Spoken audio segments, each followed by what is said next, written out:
നിൽക്കുക. പിന്നെ അതിനുശേഷം എന്താ പറഞ്ഞേ? പ്രപഞ്ചത്തിൽ അമ്മയേക്കാൾ വലിയ പോരാളിയില്ല. പ്രപഞ്ചത്തിൽ അമ്മയേക്കാൾ വലിയ പോരാളിയില്ല എന്തുകൊണ്ടായിരിക്കും പറഞ്ഞത്? അമ്മയുടെ പോരാളിയാണോ? അതുകൊണ്ടാണ് പറഞ്ഞത് അമ്മയുടെ പോരാളി. നിങ്ങൾ നോക്കിയത് പോരാക്കാം. ജീവിതത്തെ വെല്ലുവിളികളെ പൊരുതി ജീവിക്കുന്നു, ഒരു അതിജീവിക്കുന്നല്ലേ? അമ്മ സ്വന്തം ജീവിതം മക്കൾക്ക് വേണ്ടി ഒഴിഞ്ഞു വെക്കല്ലേ? നിങ്ങൾ വളർത്തി വലുതാക്കുമ്പോ സ്വന്തം അമ്മയെ പറ്റിയല്ലേ?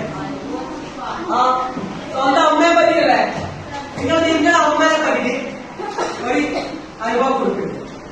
ഹൃദയത്തിലാണ് അമ്മ എന്നുള്ളൊരു ടൈപ്പ് നോട്ടിന്റെ ഫ്രണ്ടിൽ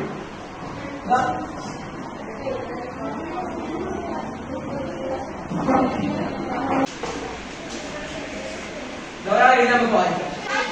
അമ്മ എന്ന് പറഞ്ഞാൽ ഭൂമിക്ക് തുല്യമാണ്. അമ്മയില്ലാത്ത ഒരു നാൾ പോലും നമുക്ക് ചിന്തിക്കാൻ പോലും കഴിയില്ല. ഞാൻ ആദ്യം സങ്കടങ്ങളും സന്തോഷങ്ങളും എല്ലാം പോയി പറയുന്നത് അമ്മയോടാണ്. എന്നാൽ ചില സാധനങ്ങൾ വാങ്ങുവാൻ അമ്മയോട് പറയുമ്പോൾ അമ്മ ആദ്യം ശ്രദ്ധിക്കാറില്ല. എന്നാൽ അമ്മയോട് അത് വേണം എന്ന് പറഞ്ഞാൽ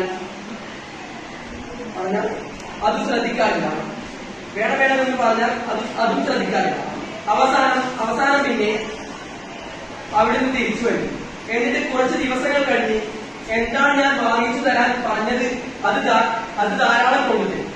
ആ സമയത്ത് ഉണ്ടാകുന്നത് എന്താണെന്ന് പോലും എനിക്കറിയില്ല. സങ്കടമാണോ സന്തോഷമാണോ എന്ന്.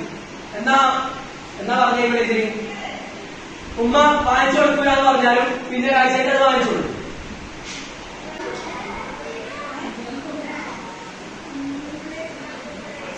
എന്തെല്ലാം സഹിക്കുന്നുണ്ടാവുക? നമ്മുടെ വളർച്ച, പിന്നെ വളർച്ചയിൽ അവരെ ആഗ്രഹങ്ങൾ അവർ മാറ്റി വെക്കും. ആർക്ക് വേണ്ടി? സ്വന്തം മക്കൾക്ക് വേണ്ടി സ്വന്തം ആഗ്രഹങ്ങൾ മാറ്റി വെക്കും. അതുപോലെ അമ്മ എന്ന് വെച്ചാൽ ത്യാഗിയല്ലേ? അമ്മ സ്വന്തം ജീവിതം തന്നെ ത്യാഗം ചെയ്യൂലേ? ആർക്ക് വേണ്ടി? മക്കൾക്ക് വേണ്ടി. നമ്മുടെ ആദ്യത്തെ വിദ്യാഭ്യാസം നമ്മൾ ആദ്യം നമ്മളെ വേണ്ടി വെച്ചിട്ടാ ഉമ്മാനേന അതേ സ്ഥലം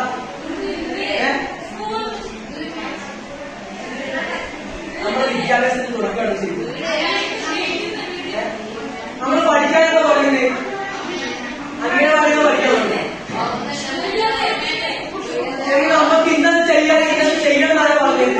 നമ്മൾ മാർഗനിർദ്ദേശാരാ? നമ്മളൊക്കെ ആദ്യത്തെ വിദ്യാലയം എഴുതാം ശരിക്കും വീടല്ലേ? അവിടുത്തെ അധ്യാപകരായ ശരിക്കും നമ്മളെ രക്ഷിതാക്കളല്ലേ? അതല്ലേ? അമ്മ പലതും രക്ഷിക്കുന്നുണ്ട്. ആർക്ക് വേണ്ടി?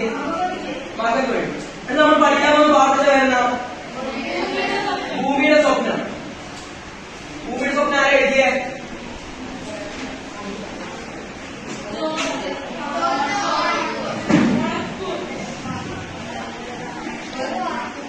ജോർജ് ഓടക്കൂർ. അതിനകത്തെന്താ പറയുന്നത്? ആ ഭൂമിയുടെ സ്വപ്നത്തില് ഒരു വിധവയായ അമ്മയും തന്റെ മകനും. മകന്റെ പേരില്ല. മകന്റെ പേരെന്താ? മകനെ അമ്മയെന്ന മകനെ വിളിക്കല് ഉണ്ണി.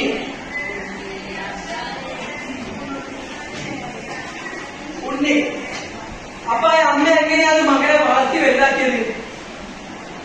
ഒന്ന് വെച്ച് പ്രസവിച്ചു. ഓക്കെ, ഞാൻ വളർത്തി വലുതാക്കി വെച്ചു.